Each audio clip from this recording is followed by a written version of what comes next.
Oke, selamat sore rekan-rekan investor Mira Asset Sekuritas Indonesia.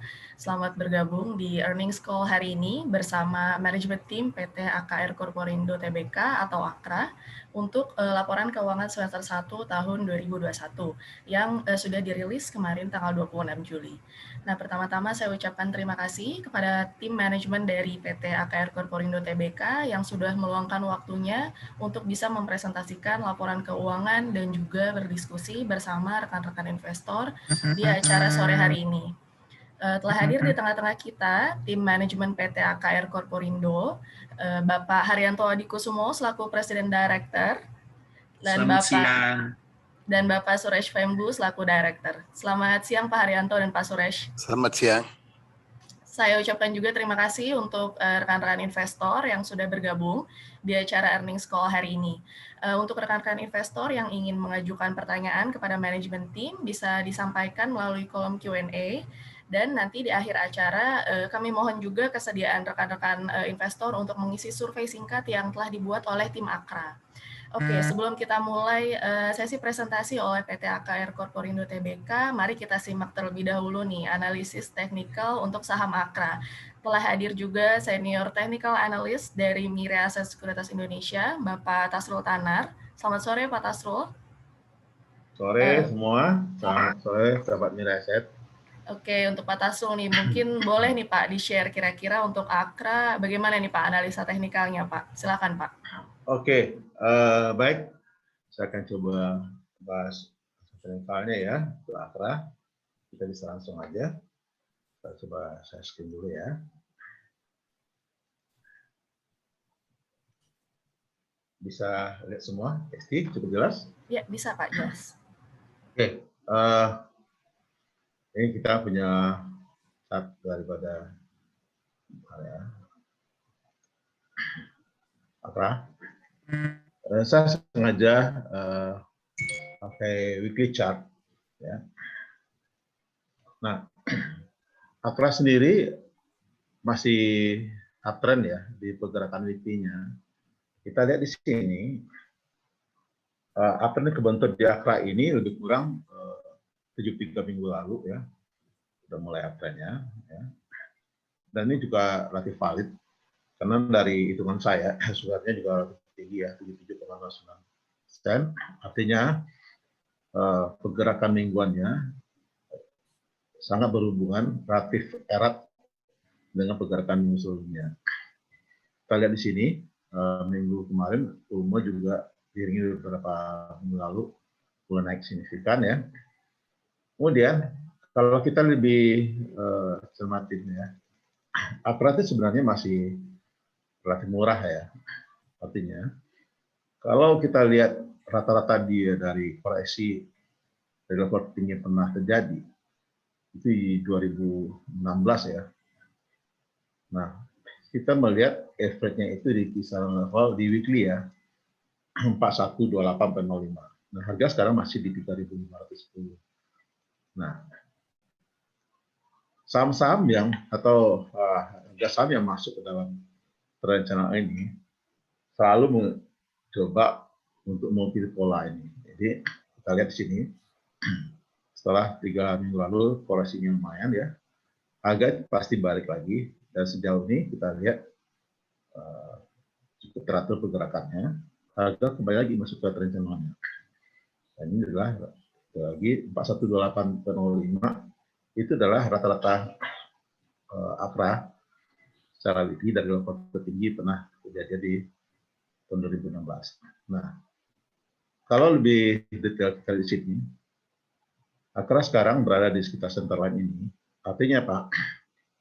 Kalau masuk ke arah sini ya, tembus centerline ini, berarti dia akan masuk ke bullish area dalam uptrend.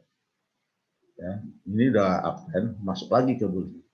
Artinya potensi pergerakannya cukup bagus dan arahnya ke depan ya. Ini akan ditentukan minggu ini apakah AKRA mampu nggak tembus di level 3660 ya. Itu trigger level untuk naik ke lanjut lagi. Kalau itu mampu, maka berikutnya sampai ke 3840. Dan saya optimis AKRA masih cenderung bergerak naik lagi. Hal ini terlihat daripada indikator. Indikator money flow index ini menggambarkan arus aliran dana ya. Ini masih berada cukup bagus ya di level 61,60. Ya, paling enggak minimal dia akan sampai di sini. Ya, di kisaran level 3 ya. Itu terlihat dari secara historical ya, minimal sampai di sini. Nah, artinya apa? Upside-nya masih kelihatan banget. Ada aliran dana masuk. Jadi di money flow ini kita menggabungkan membaca daripada pergerakan harga yang dikombinasikan dengan volume. Nah, selanjutnya indikator RSI juga masih bergerak positif. Ya, kita melihat di sini AKRA masih cenderung bergerak naik ya. Jadi menurut saya AKRA masih layak untuk diperhatikan. Upside saya minimal dia bisa balik dulu ke level tertinggi terdekat ini di kisaran level 3770. Artinya AKRA akan coba balik lagi ke kisaran 370 sampai 3840. Nanti kita lihat lebih lanjut lagi, kita ikuti aja indikatornya. Nanti kalau seandainya indikator berturun, baru mungkin ada penyesuaian lagi. Oke, untuk AKRA secara teknikal Anda bisa beli ya, apalagi bagi retail trader ya yang mau agak sedikit panjang, target ini jelas di sini ke 3840. Oke, Esti. Oke, baik. Terima kasih Pak Tasrul nih selaku senior technical analyst dari Mira Asset atas analisa teknikal dari saham AKRA ya.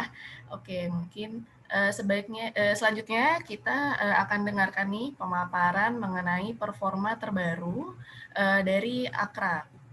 Nah, sebelumnya congrats nih untuk AKRA karena karena ada achievement nih untuk semester 1 ini. Jadi berhasil mempertahankan kinerja positif sepanjang 6 bulan pertama di tahun ini. So, dengan pertumbuhan laba bersihnya di semester 1 2021 ini sebesar 28% YOY ya, atau 550 miliar rupiah. Dan pastinya nih banyak insight yang akan diberikan oleh manajemen ke rekan-rekan investor semua.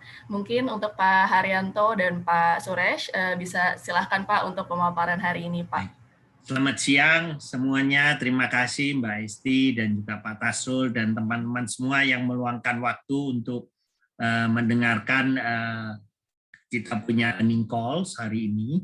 Jadi yang pertama-tama saya ingin menjelaskan bahwa pertumbuhan kita di semester pertama ini sangat baik. Next, tolong Viana.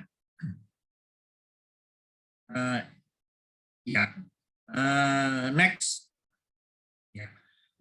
Pertumbuhan kita di 6 bulan tahun ini cukup baik. Laba bersih meningkat 28%, EBITDA tumbuh 18%, dan margin laba bruto, margin laba neto meningkat dari 4,3% menjadi 5,1% untuk margin laba netonya. Dan kita tetap dapat memaintain gearing yang rendah, yaitu di 0,11 kali lipat. Dan juga memiliki saldo kas yang kuat sebesar 2 triliun, dan return on equity kita mencapai 12,3% untuk semester pertama tahun ini. Next. Jadi apa yang kita lakukan sekarang untuk beradaptasi dengan new normal ini setelah COVID dan saat ini sedang juga level 4 PPKM darurat. Yang pertama, kita tetap mempertahankan keamanan pekerja-pekerja kita. Ini luar biasa disruption daripada supply chain karena COVID-19. Saya kasih contoh saja. Semua kru kapal kita tidak boleh turun. Waktu mereka tiba di suatu destinasi, tidak boleh turun dari kapal. Karena kalau turun dari kapal, itu akan membuat infeksi, resiko infeksi atau resiko terpapar COVID menjadi tinggi dan akan banyak mengganggu daripada supply chain. Nah, untungnya kita punya truk maupun kapal semua kapten untuk kapal, kapten, first officer, dan chief engineer, ini semua employee kita, sehingga kita bisa minta mereka untuk disiplin krunya. Demikian juga untuk supir truk, semua kita memiliki sekitar 25% lebih banyak, karena kita banyak delivery ke tempat yang jauh, sehingga membutuhkan 2 supir, supaya tiap supir truk tidak bekerja lebih dari 9 jam driving, ini untuk safety-nya. Jadi dilihat dari sini, kita lumayan dalam hal supply chain dibandingkan dengan kompetitor kita yang menghadapi banyak disruption di supply chain mereka. Kita juga melakukan terus investasi memperkuat IT platform kita, karena IT platform kita ini salah satu competitive edge kita, di mana kita bisa monitor semua stok kita di lokasi-lokasi storage maupun tangki-tangki di pompa bensin, maupun semua movement of products dari kapal laut maupun dari truk. Sehingga kita bisa mengontrol supply chain kita untuk tepat waktu dan kualitas dan kuantitas yang terjamin. Yang ketiga, kita tetap mengelola modal kerja dengan baik. Seperti yang teman-teman bisa lihat, kita mempunyai gearing yang rendah, cash balance yang tinggi, return on equity yang baik, dan juga bisa memberikan dividen yang baik juga, sehingga ini perlu untuk pengelolaan modal kerja yang baik. Juga kita sangat sekarang memperhatikan peningkatan daripada biaya dan pengeluaran dan efisiensi daripada operation kita, sehingga seperti bisa dilihat 6 bulan pertama tahun ini biaya kita lebih rendah dari 6 bulan tahun lalu, dan efisiensi kita dan produktivitas kita juga meningkat. Next. Ini juga yang menyebabkan net profit kita bisa meningkat dari 4,3% menjadi 5,1%. Apa yang akan menjadi earning driver kita untuk 6 bulan ke depan ini? Yang pertama, kita harus memastikan bahwa pasokan produk tidak akan terganggu supply chain-nya di tengah pandemi COVID ini. Yang kedua, kita bisa meningkatkan volume BBM maupun kimia. Kenapa? Karena customer-customer kita sedang doing very well. Misalnya untuk BBM, apakah itu tambang batu bara, tambang nikel, tambang emas, tambang copper, tambang alumina, semua doing very well, sehingga demand atau pemakaian BBM meningkat. Demikian juga untuk plantation, ya, seperti plantation untuk sawit, semua ini meningkat, sehingga membuat volume kita bisa meningkat. Bahan kimia juga sama, karena pabrik-pabrik masih tetap beroperasi, dan juga bisa dilihat producer price index kita juga cukup tinggi. Kita demand daripada kimia-kimia kita juga meningkat. Sehingga 6 bulan, 12 bulan ke depan kita melihat ini masih cukup tinggi demand daripada BBM dan kimia. Yang ketiga juga naiknya pendapatan daripada JP. Karena yang pertama status KIK dan juga smelter Freeport yang sudah confirm, sebenarnya sudah confirm sejak 2019, tapi 2 minggu lalu Freeport sendiri yang membuat announcement, sehingga membuat market lebih percaya dan lebih mantap untuk smelter di JP.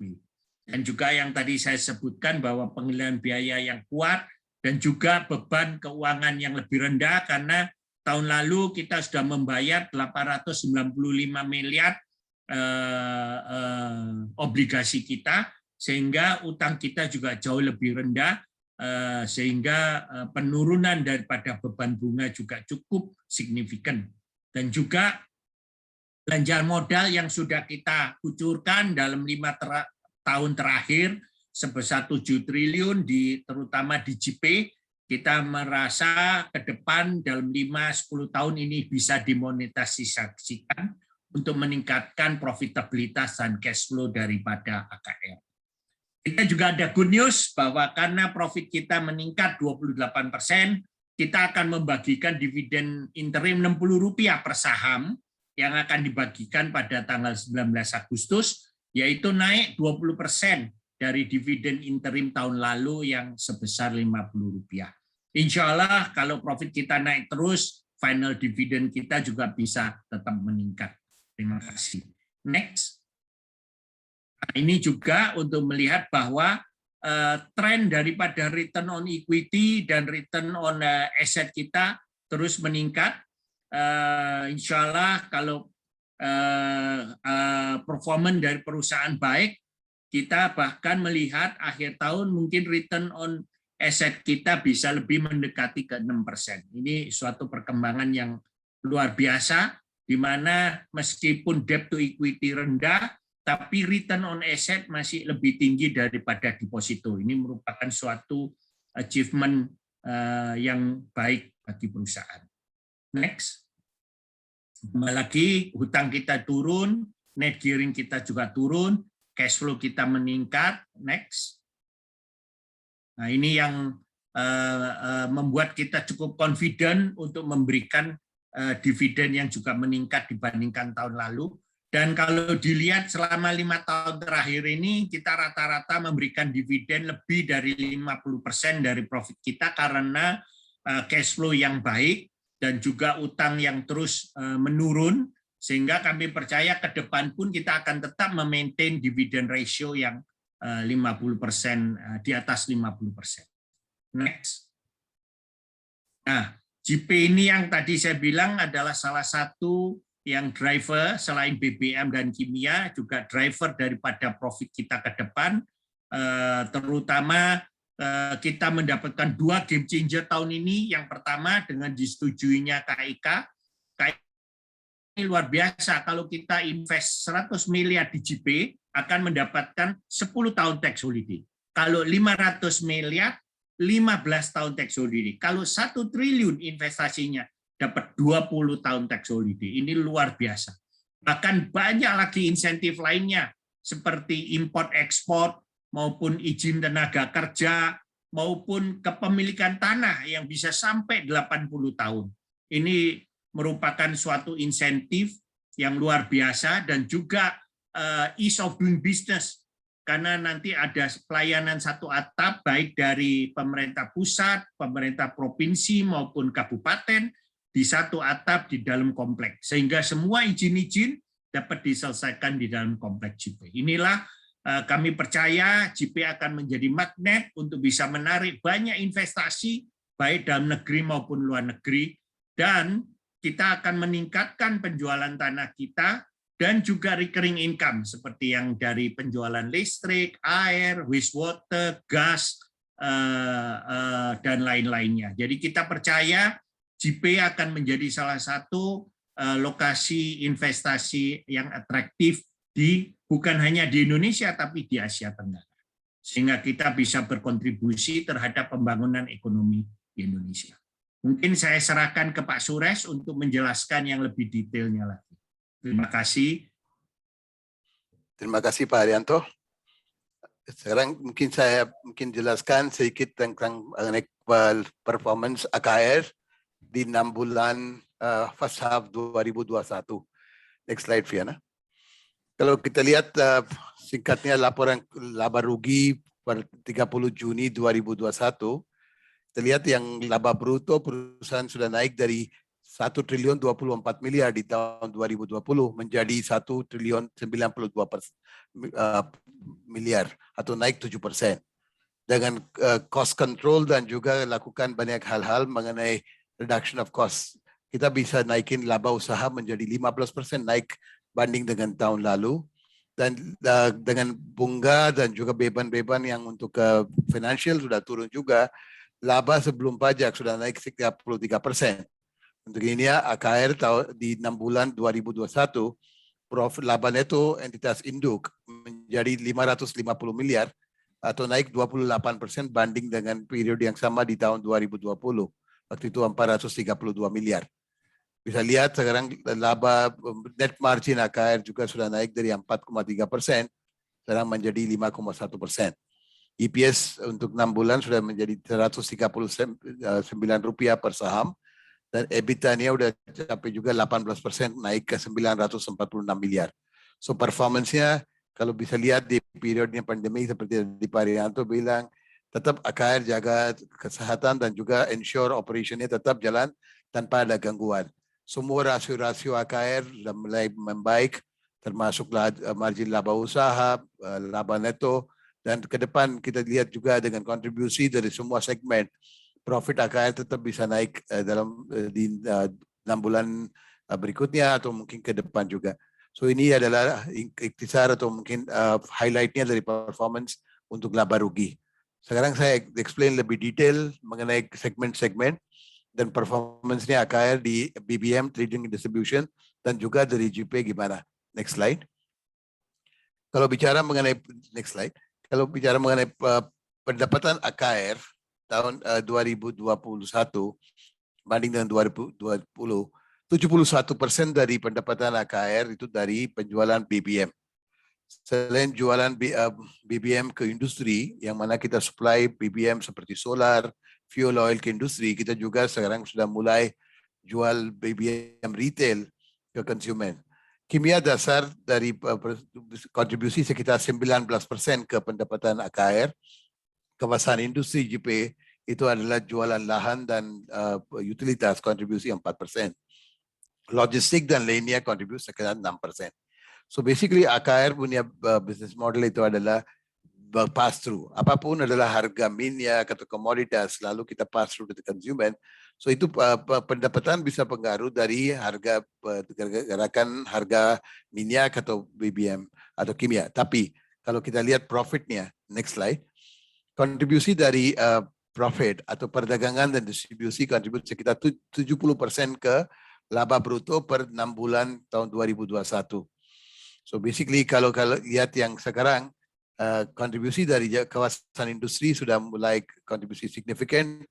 Udah 25% dari gross profit AKR di 6 bulan itu dari kawasan industri JP dan utilitas.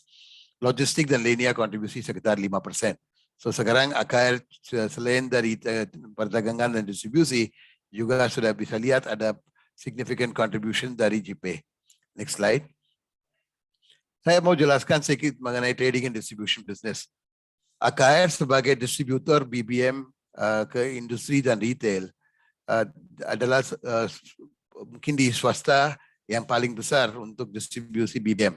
Kita mulai bisnis ini dari tahun 2005 dan pakai infrastruktur logistik yang sudah buat di 17 lokasi di Indonesia termasuk 15 pelabuhan. Kita supply BBM seperti solar ke industri mining, industri general market termasuk mungkin plantation, transportasi dan lain-lain, juga listrik dan retail sekarang kontribusi sekitar 8%. Mining sudah termasuk mining batu bara, nikel, copper seperti dari Pak Haryanto sudah umum. Dan tahun ini kita targetin pertumbuhan segmen BBM bisa antara 6-8% banding dengan tahun lalu. Di 6 bulan sudah capai hampir 48% dari guidance kita untuk tahun ini. Dan kita sangat positif mengenai outlook ke depan dalam 6 bulan berikutnya dengan meningkatkan aktivitas produksi di pertambangan. AKR tadi saya bilang sebagai distributor kita pass through semua aspeknya harga minyak ke konsumen dan kita dapat margin yang stabil dan juga per liter. So basically Bapak Ibu bisa lihat kalaupun harga minyak naik turun itu gak pengaruh harga profitabilitas AKR, tetap kita dorong volume penjualan AKR dan kita ada very strong risk management system. Next slide. Kalau bicara mengenai chemical business, ini adalah kimia dasar. Itu menjadi bahan baku untuk beberapa industri, termasuk untuk home care, rayon atau tekstil, general market, dan juga food additives di general market. Tahun 2021 kita lihat pertumbuhan kimia dasar sudah sampai 10-12%.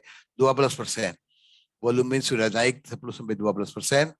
Dan kita lihat berapa segmen termasuk smelter, dan juga rayon dan industri-industri sudah kontribusi ke perkembangan bisnis di tahun 2021.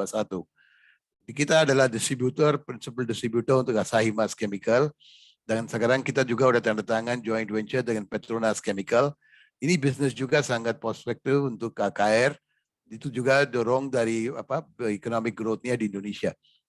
Dengan dua-duanya kimia dan juga BBM performance-nya di tahun 2021 masih perform, dan juga kita lihat target-target yang kita guide sebelum COVID itu masih bisa kita capai. Kita lihat tahun ini tetap AKR profit growth-nya bisa antara 15 sampai 18% banding dengan tahun lalu. Next slide. Kalau bicara mengenai growth driver 3 sampai 5 tahun ke depan, itu adalah selain kita masuk ke JP, juga adalah untuk retail dan juga aviasi yang kita kerjasama dengan BP. BP dan AKR sudah mulai buka gerai SPBU di beberapa lokasi, dan juga kita ada rencana untuk buka sekitar 350 lokasi. Ini adalah SPBU yang untuk bisnis non-subsidi. Kita juga buka SPBU untuk subsidi dengan mereknya AKR. Next slide. Ini adalah beberapa lokasi yang kita sudah buka SPBU BP. Sekarang ada di Jabodetabek dan juga di Surabaya. Baru kita sudah buka baru di Siltown, di Surabaya, dan juga di Meruya di Jakarta. Tahun ini kita rencana mau buka sekitar 20 gerai SPBU tahun ini. Next slide. Kalau bicara mengenai JP dan kontribusi JP, saya mau jelaskan penjualan bisnis model JP adalah selain jualan lahan untuk industri-industri, kita juga dapat recurring income dari sewa, dari utilitas dan semuanya. Dari tahun 2015, kita lihat di graf di atas, itu penjualan dan sewa lahan sudah mulai dan sampai sekarang kita sudah serahkan sampai 186 hektar. Mulai dari tahun 2015 kita jual 9 hektar, dan 15, 16, 17, bisa lihat setiap tahun kita mulai pasarkan dan juga udah dapat berapa klien. Sekarang sudah ada 16 klien atau proyek yang jalan di JP. Dari jumlah lahan yang kita bisa jual hampir 1.200 hektar, already kita sudah dapat kliennya hampir 200 hektar. Dan ke depan nanti kita juga mau pasarkan lebih agresif untuk industri JP. Dan juga pendapatan kawasan industri di 6 bulan itu naik ke 442 miliar banding dengan 240 miliar di tahun 2020. Next slide. Seperti bisa lihat ya, kontribusi dari JP terus meningkat dari 9% tahun lalu. Kita perkiraan dengan penjualan lahan dan utilitas sudah naik, kita bisa targetin antara 30 sampai 31% dalam waktu 5 tahun ke depan. Dan ini juga bisa dorong profitabilitas AKR bisa naik antara 14 sampai 16% CAGR dalam waktu 3 sampai 5 tahun ke depan. Next slide. So basically sekarang kita lihat yang di 6 bulan 2021 kita melajukan tumbuhan profitabilitas dan juga performance bisnisnya sangat kuat. Tadi Pak Haryanto juga sudah jelaskan mengenai neraca kuatnya, neraca keuangannya kuat, dan kita juga bagi dividen. Sekarang saya mau bicara mengenai investasi di JP dan juga apa yang perkembangan terbaru nanti yang bisa dorong profitabilitas AKR terus naik. Next slide. Kalau bicara JP, proyek ini sudah mulai dari tahun 2013. Waktu itu kita tanda tangan joint venture dengan Pelindo 3. Awalnya itu lahannya adalah di Gresik, Manyar Gresik itu adalah banyak yang pakai untuk ikan dan garam dan semuanya. Kita sudah mulai beli, dapat izin-izin semua untuk kumpulin tanah. Kita sudah kumpulin lebih dari 1.200 hektar dari 1.760 hektar yang butuh untuk kawasan industri. Bisa lihat ini timeline-nya. Kita sudah mulai jualan lahan pertama di tahun 2015 dan sekarang sudah ada banyak klien-klien yang sudah masuk ke JP. Di tahun 2018 Bapak Presiden sudah resmikan JP sebagai kawasan industri integrated yang paling cocok untuk Indonesia. Tahun 2019 saja kita sudah serahkan lahan untuk proyek smelter dan Freeport sudah mulai persiapan tanah untuk bangun smelter. So basically ini berita yang kita dapat yang 2 minggu yang lalu mengenai Freeport sudah konfirmasi dan sudah tanda tangan EPC kontrak dengan Chiyoda. Itu menjadi satu berita yang confirm proyek JP, proyek smelter di JP terus jalan. di tahun 2021 kita juga jual lahan ke Bank Indonesia. Bank Indonesia sudah beli 14 hektar di JP untuk selain operation untuk currency, juga nanti kita dengar ada rencana untuk bangun data center di JP. Dan dengan tadi Pak Arianto sudah mengumumkan mengenai KIK, kita lihat ada banyak perkembangan di JP dalam waktu 7 tahun, 8 tahun yang terakhir, dan dalam waktu 10-20 tahun, JP bisa menjadi satu kawasan industri yang lengkap dan integrasi dengan semua aspek. Next slide.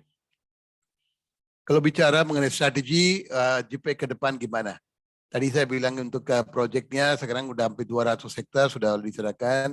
Kita ada banyak land bank hampir 500 hektar yang kita mau bangun tahap 2 di JP, dan juga sekarang dengan dapat status sebagai kawasan ekonomi khusus JP Gresik Jawa Timur, kita bisa pasarkan lebih intensif ke investor lokal dan asing. Dan pemerintah juga sudah bikin berapa infrastruktur termasuk yang mungkin jalan tol, kereta api ke depan. Nanti itu bisa menjadi satu faktor yang bisa tarik banyak investasi. JP adalah satu kawasan industri yang sudah lengkap dengan multimodal transportasi, termasuk pelabuhan, jalan tol, kereta api, nanti bandara internasional. Itu bisa turunin cost logistik dan bisa menjadi satu kawasan industri yang lengkap semua aspeknya. Next slide. Tadi saya mau sedikit jelaskan mengenai KIK dan apa yang insentif dan fasiliti yang dapat untuk semua developer dan juga untuk tenant-tenant di JP. Sebagai satu faktor kenapa pemerintah mau kasih status-status untuk beberapa kawasan industri menjadi kawasan ekonomi khusus adalah Indonesia sebagai negara seperti World Bank bilang, ada satu hal yang sangat sulit untuk investor memasuk, itu adalah ease of doing business. Kalau investor mau masuk ke kawasan industri, tapi dia mau harus lari-lari kemana-mana untuk dapat izin dan butuh banyak waktu lama, dia agak mau masuk. Dengan KIK, JP nanti menjadi ada satu otoritas yang langsung keluarin semua izinnya dari JP aja. So itu menjadi satu kunci untuk kemudahan perizinan. Next slide. Itu juga sekarang kita lihat dengan insentif pajak yang dapat investor dan juga developer. Seperti Pak Arianto bilang, cuma dengan investasi sekitar 100 miliar, tenant-tenant kita di JP bisa dapat tax holiday 10 tahun. Kalau investasi lebih dari 1 triliun, dapat tax holiday 20 tahun. Dan developer juga, seperti yang JP punya, kita punya anak perusahaan, bisa juga dapat berapa tax holiday. Termasuk tax allowance. Dengan insentif dan tax holiday yang dapat banyak manfaat untuk investor yang mau masuk ke JP. Juga tadi seperti yang untuk impor ekspor ada banyak benefit untuk bikin kawasan berikat atau mungkin kurangin cost dari PPN atau PPH. So bisa tarik banyak investasi ke JP dan kita mau pasarkan lebih intensif ke berapa investor dalam negeri dan juga luar negeri. Kita juga udah lihat banyak ada prospek yang sudah mulai bicara dengan kita dan mudah-mudahan dalam waktu dekat kita bisa convert banyaknya menjadi penjualan. Kita sudah siap dengan lahan, kita sudah siap dengan utilitas, dengan fasilitas-fasilitas pemerintah kasih, termasuk insentif pajak. Selain pajak juga ada beberapa insentif untuk tenaga kerja, juga untuk kemudahan untuk dapat semua izin-izinnya. Next slide. Sebagai proyek yang smelter tembaga dan juga precious metal refinery yang sudah mengumumkan Freeport, dia sudah tanda tangan EPC untuk kontrak EPC dengan Chiyoda. Itu proyeknya sudah mulai, kita sudah serahkan tanah di tahun 2019. Kita sudah serahkan 103 hektar dan lahannya ini sudah siap dan juga kita dapat sewa dari lahan ini untuk 20 tahun yang bisa perpanjang sampai 80 tahun. Kita sudah fix harga sewa ke $7,5 per square meter. Setiap tahun proyek JP dapat sekitar 120 miliar sebagai sewa lahan. Tidak ada biaya. Masalah ini sewa langsung masuk ke profit AKR. Oke. Sekarang dengan announcement dari Freeport dan Chiyoda, kita dengar dia butuh tanah lagi untuk taruh lay down area atau mau bawa alat-alat berat besar, mau taruh hampir 60 lebih hektar diminta untuk lay down. Ini untuk periodenya 3 sampai 4 tahun. Artinya kita dapat selain 103 hektar, tambah lagi 60 hektar. Artinya mungkin perkiraan kita dengan lay down dan juga dari leasing itu, pendapatan sewa bisa hampir 200 miliar per tahun dari Freeport aja. Selain itu, kita juga udah tanda tangan Heads of Agreement dengan Freeport Smelter untuk utilitas, meliputi listrik, gas, air, dan juga limbah dan semuanya. Dan Freeport juga butuh pelabuhan untuk bawa konsentrat dari Papua dan juga ekspor dan impor. Hampir 6 juta. So basically ini project seperti Freeport itu bisa dorong selain dapat dari tanah juga dari recurring income. Untuk ini kita lihat ini bisa menjadi satu anchor tenant yang bisa dorong banyak investor mau masuk ke JP. Next slide. Project seperti smelting tembaga itu bisa bikin satu ekosistem. Ya, seperti tembaga sekarang kita lihat ya, copper ya. Itu adalah raw material untuk berapa industri termasuk kabel untuk listrik dan juga kuningan dan juga elektronik industri. Termasuk sekarang ya kita lihat yang trennya dunia adalah masuk ke electric vehicle. Kalau untuk electric vehicle itu butuh banyak tembaga untuk itu. Selain kalau lihat jangan mobil-mobil sekarang yang jalan dengan internal combustion engine, banding itu yang requirement tembaga di electric vehicle itu mungkin 6 sampai 7 kali lipat. So itu bisa bawa banyak ekosistem untuk elektronik, untuk electric vehicle dan juga banyak industri-industri yang berbasis sulfur. Sulfur juga adalah raw material dari tembaga. So basically kita very optimistic dan juga bikin satu ekosistem untuk industri-industri terkait dengan tembaga sebagai satu segmen yang kita mau fokuskan. So itu bisa dorong penjualan lahan di JP. Next slide. Kalau dengan KIK, kita fokus untuk industri 4.0 atau industri dengan teknologi tinggi. Selain dari Freeport punya proyek tembaga, kita juga sekarang sudah bicara dengan beberapa proyek mengenai besi dan baja, juga nikel, dan juga turunan dari logam-logam. Dan juga dari kimia, selain dari sulfur juga ada banyak kimia mengenai electric vehicle dan juga selain lain-lain kita mau turunan dari petrochemical. Business industri 4.0 itu juga bisa bawa industri-industri high technology ke JP, termasuk energi untuk membangkit listrik, LNG storage dan lain-lain.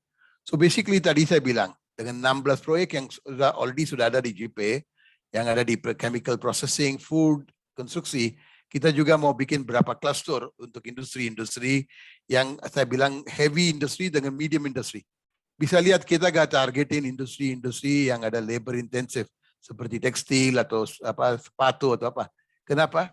Business model JP adalah untuk dapat recurring income dari utilitas, listrik, air dan semuanya. Kalau industri-industri seperti tadi saya bilang, ini semua butuh banyak listrik dan air dan itu bisa dorong profitabilitas JP ke depan. Next slide.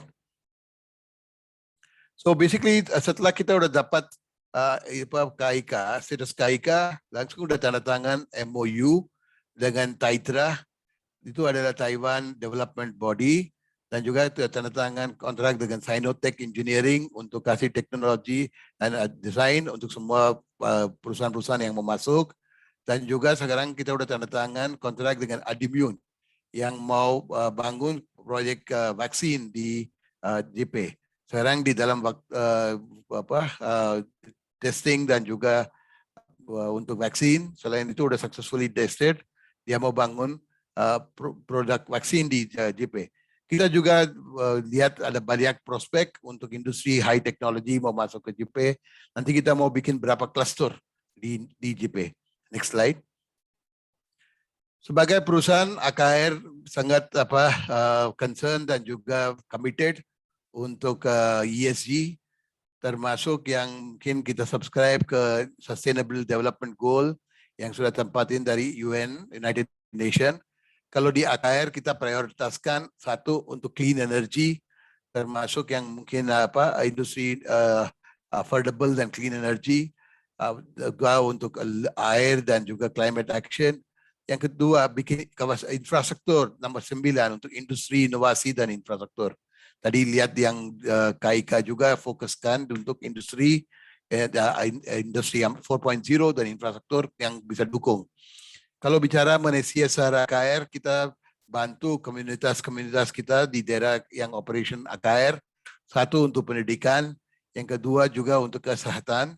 Dan kalau bicara mengenai gender equality, untuk seluruh karyawan dan BOD AKR tidak ada diskriminasi atau based on race, religion atau gender. So basically tetap kita fokuskan untuk deliver good governance ke seluruh stakeholdernya AKR. Next slide. Ada beberapa inisiatif yang kita lakukan, termasuk yang di BBM. Kita jual BBM yang sudah campur dengan FAME, biodiesel, sesuai dengan arahan dari pemerintah. Juga yang gasolin atau mungkin produk yang jualan di SPBU BP, kita jual produk yang berstandar Euro 4. Dan juga kalau safety, kita selalu di seluruh operation AKR, kita ada fokus untuk safety sebagai satu goal dan kita mau zero accident, yang mana yang semua operationnya safe dan operation. Kalau JP itu bisa menjadi satu project green project, yang mana selain kita pakai energi dari clean energy, gas atau itu, kita juga ada rencana sekarang untuk bangun project-project untuk solar energy, pakai solar panel dan semuanya. Dan juga dalam depan waktu ada kesempatan untuk EV market, BP dan AKR juga mau siap untuk transisi ke charging station dan semuanya. Partner kita juga sudah punya teknologi. So basically kita tetap mau jalani semua bisnisnya dengan corporate governance dan juga environmentally friendly operation. Next slide. Sebagai perusahaan, AKR sudah masuk dalam ESG top leaders di bursa.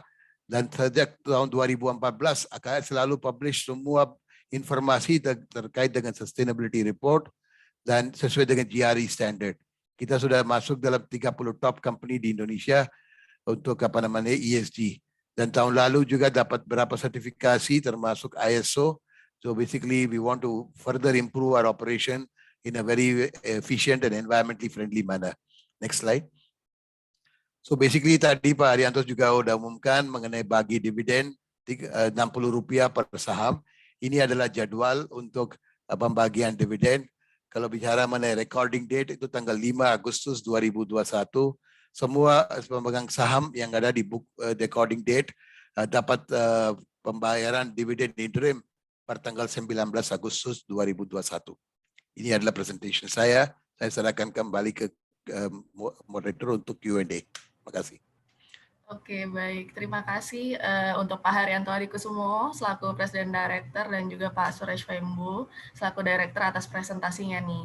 Ini banyak sekali insight yang menarik seputar performa terbaru dari Akra tentunya, dan yang juga ditunggu sama rekan-rekan investor itu pembagian dividen interim ya Pak, yang tadi sudah ada jadwalnya begitu ya Pak ya. Oke Pak, mungkin untuk sekarang kita masuk ke sesi tanya jawab nih Pak. Ini sudah ada banyak juga yang bertanya dari rekan-rekan investor di kolom Q&A. Jadi saya coba bacakan pertanyaannya, nanti manajemen bisa langsung menjawab ya. Mungkin dari Pak Andreas Mulyono dulu. Ini sebenarnya pertanyaan banyak nih Pak, tapi saya coba bagi-bagi juga ke rekan-rekan investor nih yang banyak juga lainnya yang nanya ya. Mungkin ini yang pertama. Oke, pertanyaannya mungkin saya pilih, berapa maksimal kiloliter BBM nih Pak yang bisa Akra distribusikan per tahunnya? Nah, dalam 5 tahun terakhir, berapa utilisasi normal tangki perseroan Pak? Ya, kalau AKR sekarang memiliki kapasitas 819.000 kiloliter, 819.000 kiloliter yang ada di 17 lokasi, termasuk dari Jawa, Sumatera, Kalimantan, sampai ke Sulawesi. Kita juga deliver ke Papua. Ini 819.000 kiloliter kita pakai selain untuk distribusi kimia, itu juga untuk BBM. Kalau tahun ini kita targetin penjualan BBM-nya kira-kira 2,5 juta kiloliter. Dan juga kalau kimia sekitar 1,5 juta metrik ton. Artinya ini dua aja udah 4 juta kiloliter atau metrik ton. Dan selain jualan produk yang pakai infrastruktur kita juga sewa fasilitas ini. Seperti di Jakarta, kita punya Jakarta Tank Terminal. Ini adalah terminal yang paling besar di Jakarta untuk kimia petroleum. 350.000 kiloliter. Itu juga kita sewa ke pelanggan lain seperti Shell atau mungkin Exxon dan semuanya. Kita juga dapat income dari situ. So to answer your question, mungkin yang kita punya kapasitas yang cukup untuk business growth-nya AKR, kita targetin sekitar 10-15% growth dalam waktu 3-5 tahun. Kalau kita butuh infrastruktur lagi, kita punya lahan yang cukup untuk bangun infrastruktur ke depan. Dan tadi kita lihat yang balance sheet-nya AKR kuat, kalaupun kita harus tambah capacity, kita jalanin terus. Selain produk-produk untuk industri, kita juga pakai infrastruktur ini untuk SPBU yang AKR dan BP juga bangun. Selain AKR punya SPBU 130 SPBU, sekarang BP juga tahun ini mau sekitar 35. Artinya ini infrastruktur kita pakai untuk industri supply, juga untuk retail. Barusan tahun lalu kita tanda tangan kontrak dengan Petronas. Dia juga kenapa perusahaan-perusahaan asing mau kerjasama dengan AKR. Kita punya infrastruktur semua yang bisa dukung untuk semua aspek distribusi, BBM, kimia, dan produk-produk yang sangat besar volumenya. Ini adalah jawaban saya. Oke, baik. Terima kasih Pak Suresh. Sudah sangat jelas sekali ya. Mungkin berikutnya saya beralih ke pertanyaan dari Pak Willy Yoman dulu, Pak. Jadi Pak Willy bertanya, apakah ada perusahaan teknologi nih Pak yang sudah masuk ke JP nih Pak? Nah, jika ada, apa nama perusahaannya Pak? Mungkin boleh dikasih tahu Pak. Mungkin Freeport itu is a high technology ya. Mereka menggunakan teknologi baru dari Outotec. Kedua, dengan masuknya Adimun, ini kan juga perusahaan farmasi, pasti dia juga mempunyai teknologi dan know-how yang tinggi ya. Terutama mereka mau membuat vaksin, di mana vaksin itu hanya a few company saja di dunia yang mempunyai teknologinya. Jadi dengan KIK kita sebagai KIK teknologi dan manufacturing, maka kita percaya ke depan akan lebih banyak lagi. Oke, baik. Terima kasih Pak Haryanto. Mungkin selanjutnya ke pertanyaan dari Pak Dede Nugraha. Pertanyaannya, oke, selamat sore Pak Haryanto dan Pak Suresh. Saya izin bertanya Pak, mengingat akhir-akhir ini nih banyak sekali berita-berita yang menggaung-gaungkan tentang energi terbarukan, begitu ya Pak ya.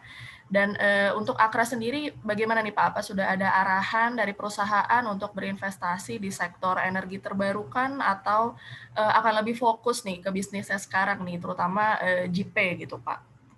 Bagaimana Pak? Ya, memang JP itu sudah kita rencanakan dari awal menjadi green kawasan industri. Yang pertama, kita udah desain JP ini untuk zero water runoff. Artinya tidak ada air yang dibuang ke laut. Jadi semua air hujan, semua wastewater ini kita tampung di embung. Kita ada 7 embung dengan total luas 48 hektar. Nah, air-air yang ditampung ini akan kita olah menjadi air bersih, terus kita jual kembali ke tenan kita. Jadi JP ini sebenarnya mencanangkan up to 60% daripada air yang digunakan tenan kita itu adalah air yang recycle. Jadi kita sangat ramah lingkungan dalam arti yang pertama mengelola sumber daya air. Yang kedua, kita waktu membangun power plant, kita juga memakai gas. Meskipun gas adalah energi fosil, tetapi lebih ramah lingkungan dibandingkan dengan batu bara ataupun BBM. Yang ketiga, kita mungkin dalam waktu dekat ini akan menunjuk kontraktor untuk mulai membangun rooftop solar panel. Karena kita melihat bahwa dengan kawasan industri yang besar, kita akan mempunyai banyak lahan rooftop yang bisa dimanfaatkan sebagai solar panel. Nah, kenapa JP ini juga menjadi unik dan kompetitif dibandingkan kawasan lain? Karena kita memiliki NIU-PTL sendiri, sehingga kita bisa menjual langsung tenaga surya, listrik yang dari tenaga surya ini ke tenant, sehingga tenant bisa mengeklaim bahwa mereka memakai renewable energy 100%, karena kita nggak perlu jual ke PLN dulu. Nah, yang berikutnya, kita sekarang juga sedang mempelajari untuk membuat floating solar panel, di mana 48 hektar embung air kita ini bisa kita manfaatkan untuk solar panel. Kita harapkan di kemudian hari dari 515 megawatt IUPTL yang telah dimiliki oleh JP, kita harapkan mungkin bisa 1/3 sampai 40% dalam bentuk solar panel, yang sisanya dalam bentuk gas fired pembangkit listrik. Jadi dari sini kita melihat mungkin kita menjadi satu-satunya saat ini yang bisa mengeklaim bahwa kita bisa mensuplai listrik yang 100% dari renewable energy. Oke, terima kasih Pak Haryanto. Mungkin pertanyaan selanjutnya Pak, ini ada lagi yang bertanya, bila seluruh tanah JP ini sudah sold out nih Pak, nah apakah ada perkiraan nilai pendapatan dari utilitas Pak? Ya, itu semua tergantung dengan profil investor yang kita mau masukin JP. Tadi saya bilang, kita nggak mau cari investor-investor yang mungkin nggak pakai utilitas atau facility yang kita buat di JP, seperti listrik, pelabuhan, dan air, dan semuanya. Kalau kita dapat yang profil sesuai dengan apa yang keinginan kita, yang ada fokus di industri, heavy industri, medium industri, yang butuh banyak listrik, air, utilitas, semua. Perkiraan kita itu mungkin kontribusi dari recurring income JP setelah kita sudah jual lahan itu bisa contribute antara 25 sampai 35% dari profit AKR mungkin 5 tahun atau 10 tahun ke depan. Artinya ini banyak kawasan industri atau real estate, setelah dia sudah habisin tanah, tidak ada income lagi dari satu proyek, harus cari proyek lagi. Kalau kita bikin strategi begini, yang mana setelah jual tanah, kita tetap dapat recurring income sampai proyeknya ada di JP. Mungkin tadi kita bilang proyek JP, Freeport di JP itu sampai 80 tahun. Ya mudah-mudahan dengan proyek-proyek yang seperti itu, kita bisa dapat yang recurring income terus-terusnya setelah kita udah jual atau habis tanahnya di JP. Itu adalah strategi yang kita buat. Selain cuma jualan tanah atau utilitas, kita juga ada pelabuhan. JP adalah satu proyek yang di Indonesia saya bisa bilang yang punya pelabuhan kedalamannya sampai minus 14 meter atau minus 16 meter dengan jetty yang bisa akomodir kapal-kapal yang besar sampai 100,000 deadweight-an. So basically ini juga bisa menjadi satu income source ke depan selain cuma dari jualan tanah atau mungkin utilitas. So ini udah ada strategic plan atau master plan yang sudah buat untuk proyek JP yang bisa kasih recurring income untuk 30, 20 years, 50 years gitu. Mungkin Pak Haryanto mau tambah, Pak? Ya, jadi saya percaya justru setelah lahan habis, recurring income ini akan memberikan profit yang lebih berkualitas. Dalam arti profit margin lebih tinggi, konsistensi yang lebih baik. Jadi artinya kita tidur pun aset-aset JP tetap membuat menghasilkan profit untuk pemegang saham. Yang ketiga juga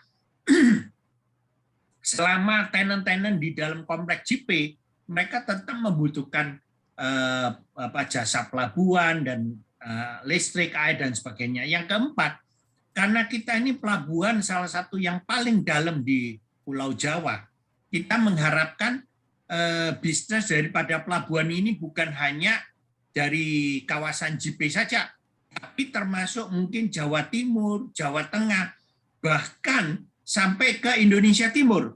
Karena international line pasti dia akan pergi ke Surabaya ataupun Jakarta. Sehingga benar-benar JP ini akan menjadi pelabuhan hub untuk Indonesia. Nah ini income-nya juga akan luar biasa. Fantastis, Jadi ya, betul. kita mendapatkan recurring income yang berkualitas untuk shareholder kita. Oke, baik. Terima kasih Pak Haryanto, Pak Suresh. Ada lagi Pak, ini pertanyaannya Pak, apakah AKR Land juga akan menyediakan klaster residensial nih Pak untuk karyawan perusahaan di JP? Nah, bila iya, apakah memanggil developer luar atau mungkin bangun sendiri Pak?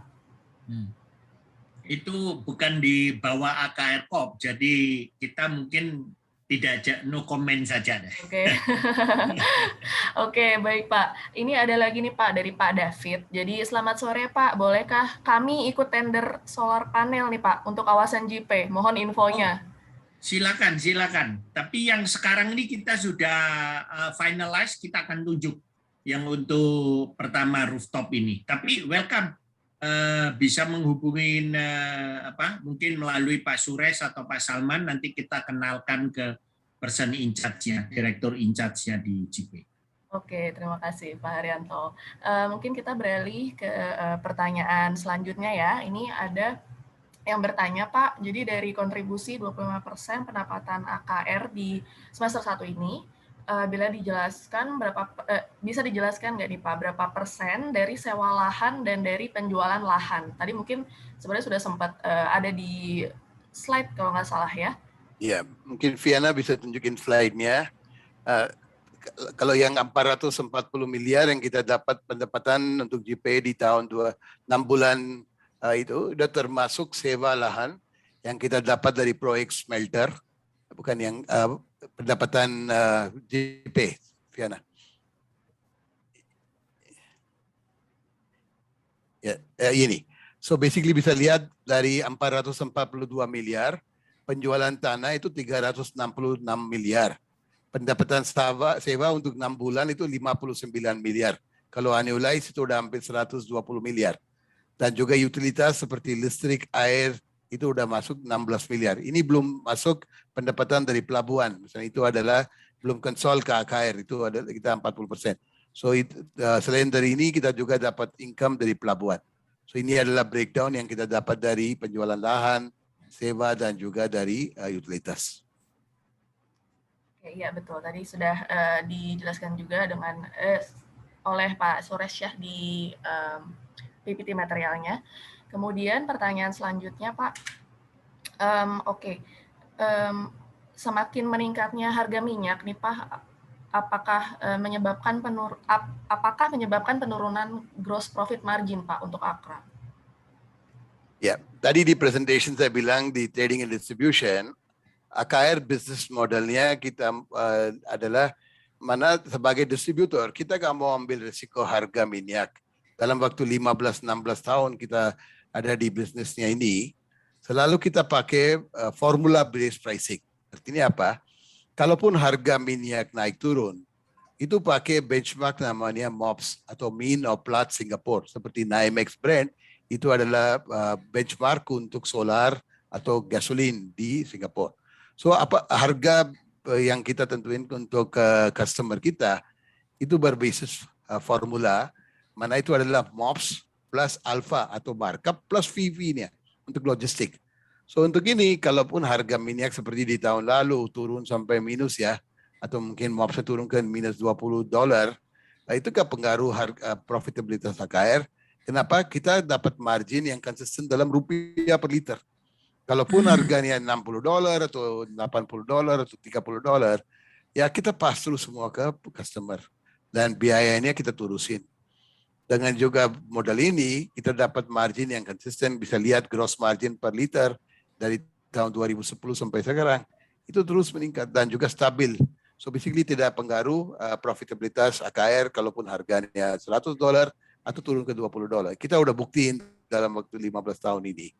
So basically AKR business model itu sangat I would say safe dan risk free because we are able to maintain a net open position termasuk forex. Apapun adalah pergerakan di harga kursnya itu juga langsung pass through the customer. That is why AKR dalam waktu 15 tahun bisa grow profitability-nya hampir 15% CAGR tanpa ada 1 tahun juga yang kita rugi dari harganya. Kita gak mau ambil posisi di bisnisnya oil atau di kimia juga. Oke, terima kasih Pak Suresh. Ini ada pertanyaan lagi Pak. Jadi semisal terjadi bencana besar nih Pak, yang mengakibatkan kebakaran di seluruh tangki Jakarta Terminal Tank. Nah, apakah yang terjadi pada keuangan perseroan Pak? Dan apakah masih bisa bertahan dengan sisa tangki di gudang kapal gitu Pak? Ya, mungkin Viana bisa tunjukin network kita punya. Sebagai network untuk BBM atau kimia, kita ada lokasi tangkinya di 17 lokasi di Indonesia. Kita punya hubnya di Jakarta, kita ada di Surabaya, kita ada di Sragen, di Medan, di Manado. So basically AKR punya network infrastruktur di seluruh tempatnya di Indonesia. Selain Jakarta, kita punya Jakarta Tank Terminal, kita juga ada di Surabaya, Semarang gitu. So basically satu yang safety dan health environment is very important. Tidak ada compromise on that. So touch wood, sampai hari ini tidak ada sama sekali ini incident di AKR Koperindo. So basically dengan network logistik seperti ini, kita selalu planning untuk inventory di semua tempat. Seperti tadi Pak Arianto bilang di COVID juga sekarang banyak pengaruh masalah di supply chain. Sekarang kita sudah tingkatkan inventory di semua tempat. Misalnya ada disruption, kita harus supply ke semua customer. Kita mungkin mulai planning juga untuk inventory yang kita taruh di beberapa tempat di Indonesia. Dan juga safety untuk setiap terminal itu juga desainnya itu sangat well laid out lah. Mana itu tidak ada pengaruh dari ini incident atau accident yang terjadi. Last resort kita juga ada semua aset-aset AKR sudah asuransi termasuk business interruption.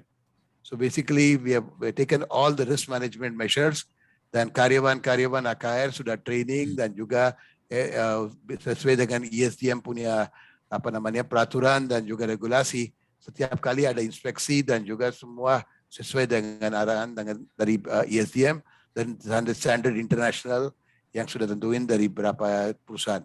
Partner kita di Jakarta adalah Royal Vopak. Itu adalah perusahaan yang paling besar di dunia untuk tank storage. Itu perusahaan dari Belanda. Itu dia punya 49%, AKR 51%. Dia juga adalah world leader untuk tank storage dan terminal. Mungkin saya tambahkan bahwa semua AKR punya terminal mengikuti standar safety internasional. Kenapa? Karena kita kan beli minyak dari oil majors ya, seperti BP, seperti Emirates National Oil Company. Mereka hanya akan mengizinkan barangnya masuk ke terminal yang mengikuti safety standar mereka.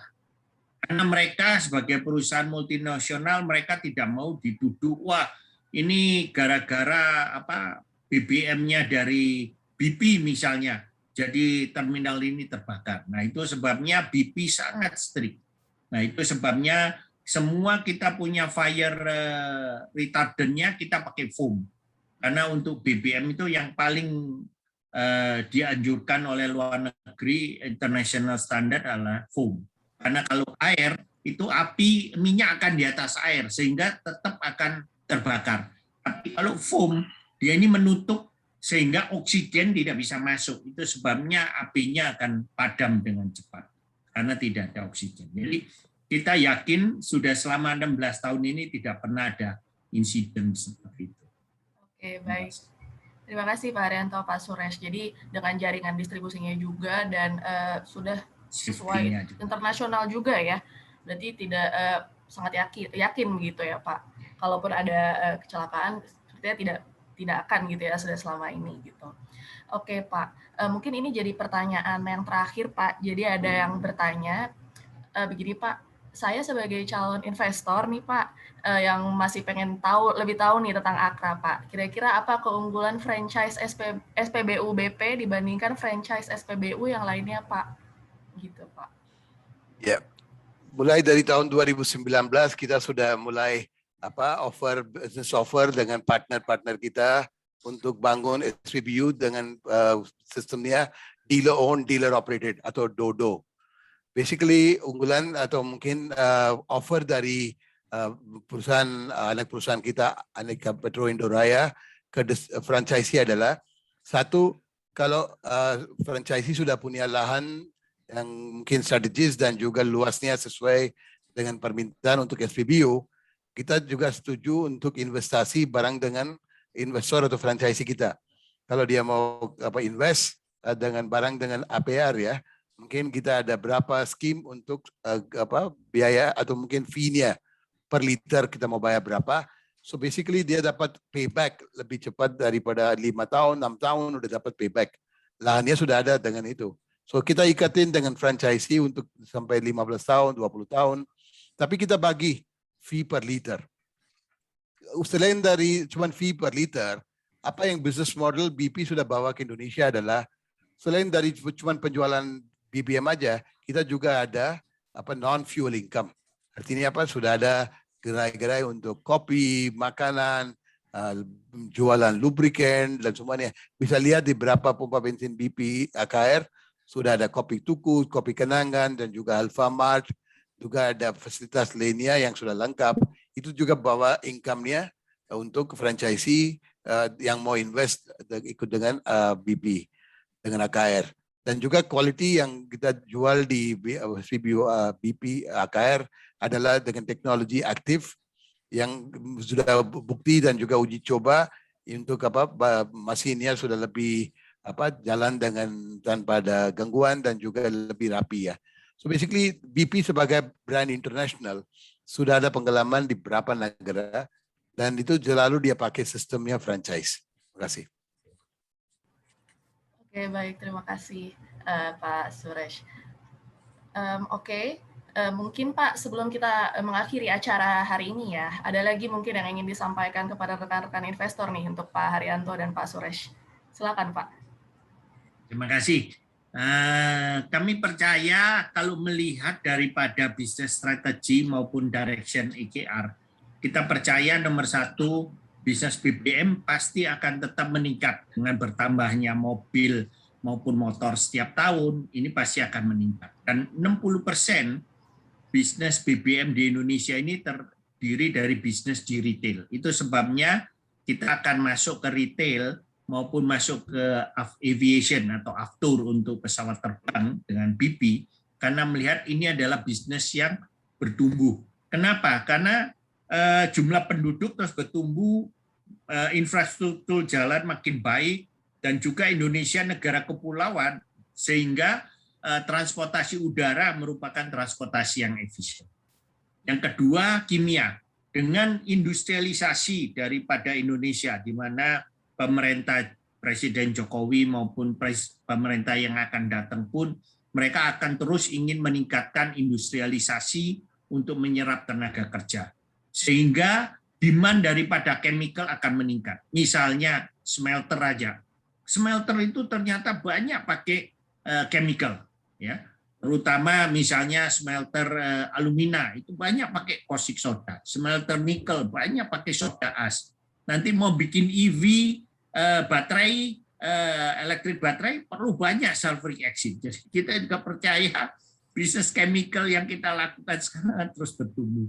Dan juga dengan adanya JP, baik dari penjualan tanah maupun recurring income, jadi kita melihat bahwa ke depan untuk growth kita tidak ada masalah. Kita masih yakin dalam 5-10 tahun ke depan kita dapat grow double digit in terms of our profit growth.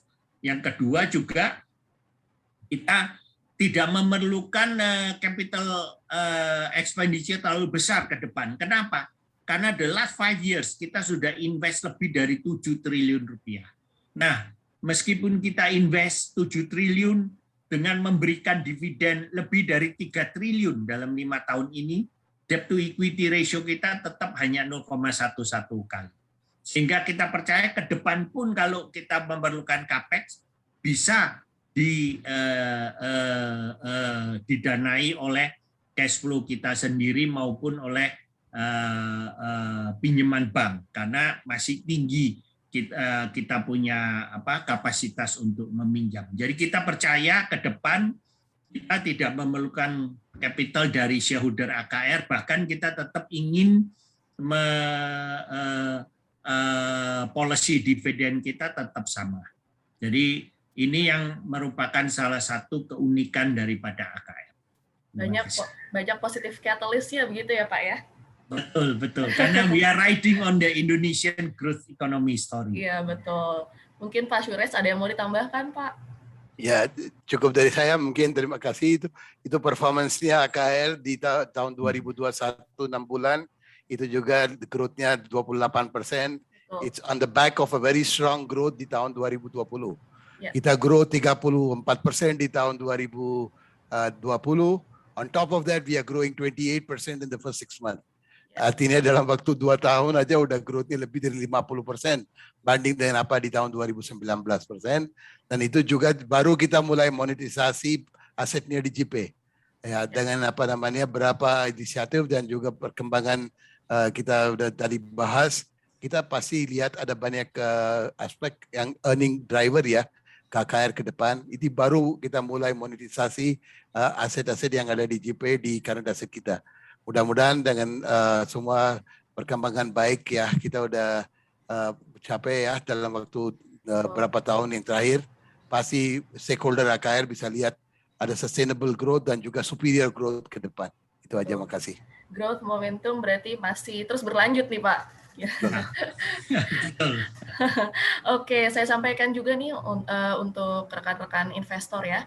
Jadi tim Akra sudah menyiapkan survei singkat yang ada di kolom chat. Jadi kami mohon kesediaan rekan-rekan investor untuk bisa mengisinya. Oke, baik, sekian acara earnings call hari ini bersama PT AKR Korporindo Tbk atau Akra. Saya yakin rekan-rekan investor banyak mendapat gambaran yang lebih detail mengenai performa terbaru dan juga tadi dapat insight dari manajemen sendiri langsung nih di acara hari ini. Terima kasih kepada manajemen tim atas waktunya sore hari ini, kepada Bapak Haryanto Adikusumo selaku Presiden Director. Terima kasih Pak Haryanto. Kemudian Pak Suresh Fembu selaku Director. Terima kasih Pak. Kami tunggu lagi nih Pak update-update terbarunya dari Akra nih Pak. Terima kasih. Saya ucapkan juga terima kasih kepada rekan-rekan investor yang sudah berpartisipasi di acara hari ini. Selamat sore dan sampai jumpa di acara earnings call berikutnya. Stay safe semua. Terima kasih. Selamat sore Terima kasih semua. semuanya. Salam sehat dan sukses. Selamat sore. Sehat. Terima kasih.